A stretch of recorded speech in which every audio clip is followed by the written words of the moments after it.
Hi guys, it's April. I don't know how else to start these mid-month wrap-ups, but it's the middle of February, so that means February mid-month wrap-up thing. Now, I think this is the first time in the history of me doing a Goodreads challenge that I have actually been behind on my challenge. I don't know what's going on this year. It might be a combination of things going on at work and different priorities at home, but I am not reading the way I normally read, and it's not causing me stress. But every time I look at that number, I'm questioning what I am doing. So maybe I just need to stop looking at the number, because honestly, the number really doesn't matter. It doesn't.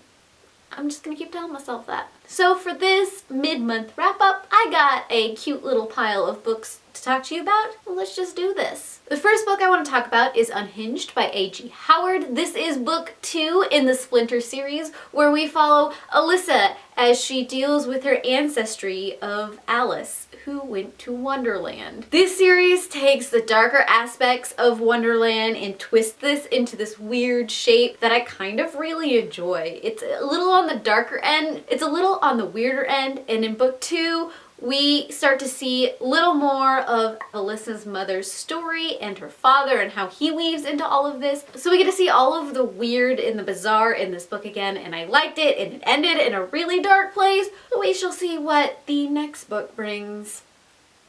And then I picked up Mistborn: A Secret History by Brandon Sanderson, and right now, guys, this has got to be my favorite book of the year. So many words, so many things going through my head as I was reading this book. The Secret History follows along the original Mistborn trilogy. You get to see the whole story play out from a really different perspective. So by reading this book, you could spoil yourself for the rest of the series if you haven't read it yet, but it also starts to show you where the next part in the series is going with the Wayne and Wax stuff. And you get to see more of Kelsier. A lot more of Kelsier. There were things I was thinking as I was reading this and saying aloud, and if anybody else has read this book, oh my gosh, can I fangirl with you, please? I need to do that. I also got the privilege of reading If You Build It, Will They Come by Rob Adams. This is a workbook, if you haven't figured that one out. Because I work with establishing new products and developing new products, this was added to my reading list. It just takes you through all of the steps that you should go through before you even start to develop a product, because you don't want to hit the market after spending all of this time in this development and all this money only to have it flop, because then it's kind of pointless. I did like some of the validations he put throughout this book. I don't know what else to say about this. You should always make sure that people actually want what you are making before you make it. Sounds simple, but sometimes we all get a little ahead of ourselves. Just a little bit.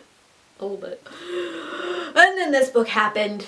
Yeah, this book. Wires and Nerve by Marissa Meyer. The beautiful graphic novel that continues on the Lunar Chronicles series. It's kind of thrown in there with Stars Above. I really enjoyed this. I have a video review if you want to go check that out, where I just kind of go off about things, because that's what I do in videos. Things just come out of my mouth. This one centers all around Aiko and all of the struggles she goes through because of who she is, and you get to see her more as a character, and it's great. I liked it. Now all I have to do is wait for the next volume. Yep. And finally, I have this beautiful hunker of a book, and that is The Historian by Elizabeth Kostova. This is a story about a girl who finds a book in her father's library that leads her on this search for Vlad the Impaler. Yeah, that's right. This follows multiple generations and this mystery behind Vlad and all of these things, and whether or not he's still alive. It did feel long at points. It probably could have been cut down, but at the same time, the mystery of all of this just kept me going and going and going. I needed to know. I have to know. These things are very important. Overall, I like this story. And I think it's partially just because I love history, and just the history of Vlad the Impaler himself is kind of dark. and scary. This is not a horror story. Well, not particularly. It does deal with some of vampiric things and elements, but it's more of a thriller mystery kind of deal in my head than a horror novel. So those are all of the books I have read so far in February. I'm just chugging along, and that's the thing. Also, I have some stuff that is going to be announced soon. Look forward to that. So if you haven't subscribed to my channel yet, you should probably do that because it's really exciting. Tell me down below what your favorite vampire novel is. I don't know why I chose that, but I did. Just tell me. And I heart your beautiful faces. Bye.